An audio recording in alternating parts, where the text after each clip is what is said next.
This episode is brought to you by LifeLock. When you visit the doctor, you probably hand over your insurance, your ID, and contact details. It's just one of the many places that has your personal info. And if any of them accidentally expose it, you could be at risk for identity theft. LifeLock monitors millions of data points a second. If you become a victim, they'll fix it, guaranteed, or your money back. Save up to 40% your first year at lifelock.com/podcast. Terms apply. At the very last minute, I called my good friend Kevin Roberts, who also happens to be a person who signs one of my paychecks at the Heritage Foundation. He is the president of the Heritage Foundation, which is the most important conservative think tank, probably the most important think tank, period, in not just the United States, but in the whole world. And Kevin, I called Kevin at the last minute because tomorrow is a sad day for those of us who are conservatives, free marketeers, libertarians, who believe in limited government and who love the U.S. of A. Because the great Ed Feulner, the founder of the Heritage Foundation, passed away not long ago. Tomorrow is his funeral. It's going to be a sad day for us because he was a great champion of freedom. And Kevin, first of all, thanks so much for coming on.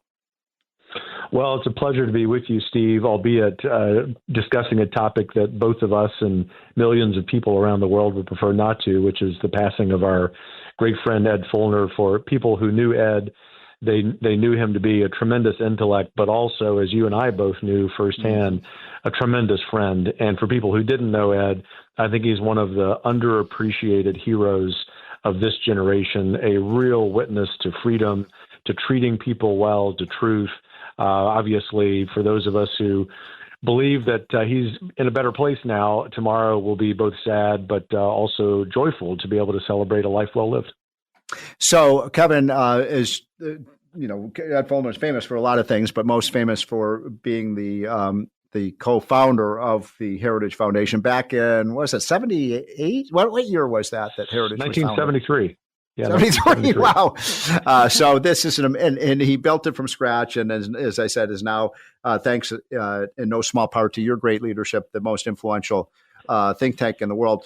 I want to say something personal about Ed Feulner because I think it talks about the greatness of the man, which is that one of the things Heritage has done over the last, 40 years or so has been 50 years, I guess it's been, is to really put an army, intellectual army of young conservative scholars who then go into the White House, become key, aides on Capitol Hill. They're all over the place. You know that every time you turn around, you're talking to somebody in Washington who's an alumnus of the Heritage Foundation. And I think that was and look, he did that for me. I was just a snot-nosed 22-year-old kid out of college. And, he gave me my first job as a research assistant. And, look at me now. And I think about if it hadn't been for Ed Feulner, that first job could be the most important one. So I don't know if you have any thoughts about that. Oh, I do. I think Ed started more careers or jump-started more careers in the conservative movement than anyone in modern America. He was someone, as you know well, Steve, who said that people are policy. And yes. for those of us, like myself, who were outside the world of politics and policy before making a career transition, we knew of that phrase. I mean, think of just from a management principle, how true that is. And obviously in our world of public policy and politics, it's so important because you can have the best ideas in the world. You can go to any public policy organization on our side and they generate really good ideas. But until you combine that, as Ed did in such an innovative way in the 70s and 80s at Heritage, with people who will go implement it, then it's almost useless to have the ideas. And so that combination is something that Ed perfected over many decades. He was the friend and confidant of so many leaders, not just American presidents, but international leaders. I think about the trip that Ed and I took last year to Taiwan. And I mean, he was treated as if he was, one of the founders of that. Right. Because he was just so good to them over the years. Yes. And all of that to sum up with this point, Steve, we already miss him dearly. He remained on our board until literally the day that he died. He was someone that you and I and so many people could call. You can't replace someone like that, but you sure can honor them, and that's what we're going to be doing. You just realized your business needed to hire someone yesterday. How can you find amazing candidates fast? Easy. Just use Indeed. Stop struggling to get your job post seen on other job sites. With Indeed sponsored jobs, your post jumps to the top of the page for your relevant candidates, so you can reach the people you want faster. According to Indeed data, sponsored jobs posted directly on Indeed have 45% more applications than non-sponsored jobs.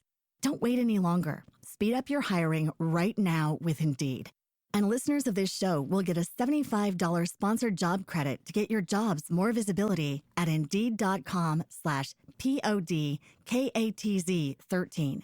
Just go to Indeed.com/PODKATZ13 right now and support our show by saying you heard about Indeed on this podcast.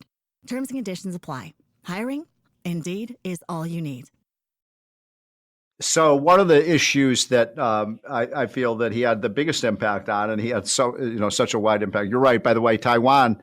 He was the best friend in the United States of Taiwan, and there's no doubt about that. He must have made dozens and dozens of trips over there. But I really believe he was instrumental, Kevin, and I'm talking to Kevin Roberts, the president of the Heritage Foundation. I believe Ed Feulner was instrumental with about 5 or 6 other conservative intellects in defeating communism. Oh, there's no doubt. Very correctly, we think about the leadership roles of President Reagan, Prime Minister Thatcher, Pope John Paul II, Lech Walesa, others. But your point about 5 or 6 intellectual leaders, you had to have that intellectual foundation to understand that at its root, communism wasn't just a flawed economic system. It was immoral. It was anti-human. And Ed, I mean, think of all the different ways I might describe his legacy. The one that probably has had the greatest impact on the largest number of people is his role in helping to defeat communism. It's a remarkable legacy.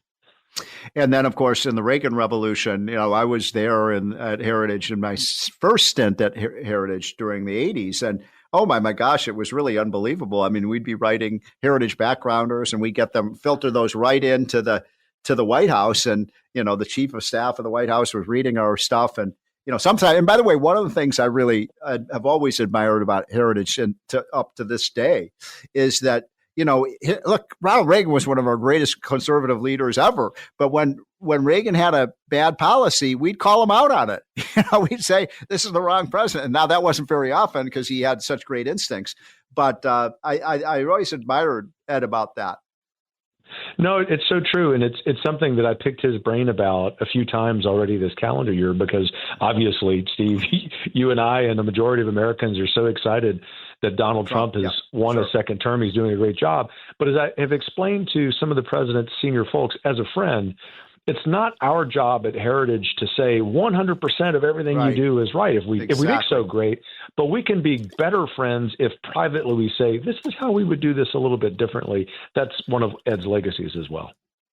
So Heritage has continued to be a major impact. By the way, congratulations on your huge role. You have a great team over there, E.J. Antoni and others that had a big impact on passing the big, beautiful bill. So congratulations to Heritage. What an important role. I think this is, I've been in Washington for 40 years. I think this is one of the 5 or 6 best pieces of legislation we've ever passed. It's so true. And, thinking about the aforementioned president's senior officials, as I told them, I said, this changes the trajectory of government overreach in Washington, how business has been done. Heritage is very happy to support it. We're also very happy to go after those things, as you are, Steve, that can be improved still in terms of spending and additional tax reform. But the reality is, you've heard me say this in Heritage meetings, I believe in radical incrementalism. Let's go get done what we can get done. I'm not suggesting that this bill is incremental. It's massive in many respects.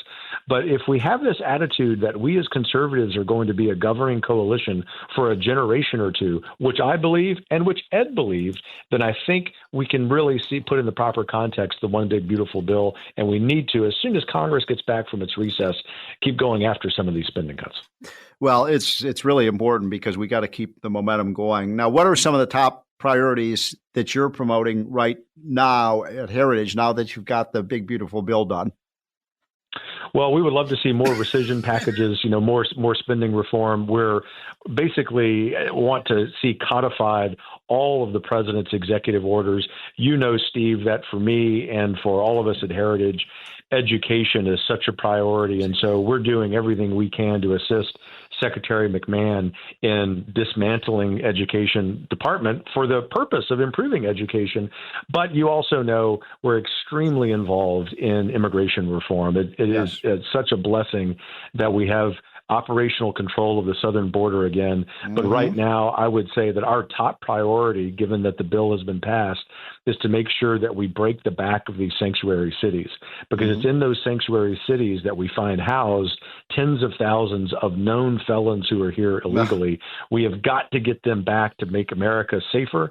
And once we do that, then I think we're also going to be able to right-size the federal government. And to sum up here, my big passion coming from state policy is to see all of these red and purple states pass really good policy, fiscally conservative budgets, education reform. If we can do everything right in D.C., we also can make sure that we're revitalizing federalism. I think we've got an opportunity to have a massive renewal of the United States. Talking to Kevin Roberts, who is the esteemed president of the Heritage Foundation, and we've been talking, doing a tribute basically to Ed Feulner, one of the great conservative minds and thought leaders of the last half century, who died recently, I think 10 days ago. His funeral is tomorrow. One of the things that Ed really felt passionately about also, and I met with him about 9 months ago, actually, about this, was just what we could do to expand school choice so that every child in America could have access to a great school. I know that's a huge priority of Heritage. I know it's a huge priority of yours. There is good news, as you know, Kevin, on this issue, where in the next couple of weeks, when kids head back to school, as many as 1 million kids will have access to charter schools, Catholic schools, private schools, voucher schools. That's a great step forward.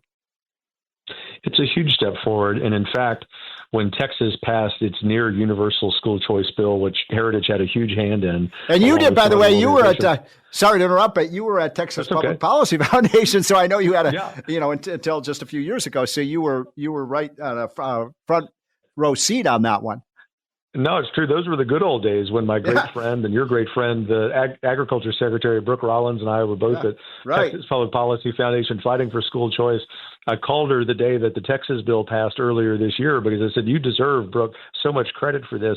This is the point. When that bill passed, we woke up the next day with a majority of American school-age children living in states where school choice exists. Once we get to 100% of that figure, then I think what you're going to see is a tremendous renewal of education. But we're very well on our way there, Steve. And I think that is probably the most promising public policy reform of the Trump era because it has such long-term consequences for young Americans. That's Kevin Roberts, the great president of the Heritage Foundation. Kevin, thanks so much for joining. I will see you tomorrow at this at the funeral for the great Ed Feulner.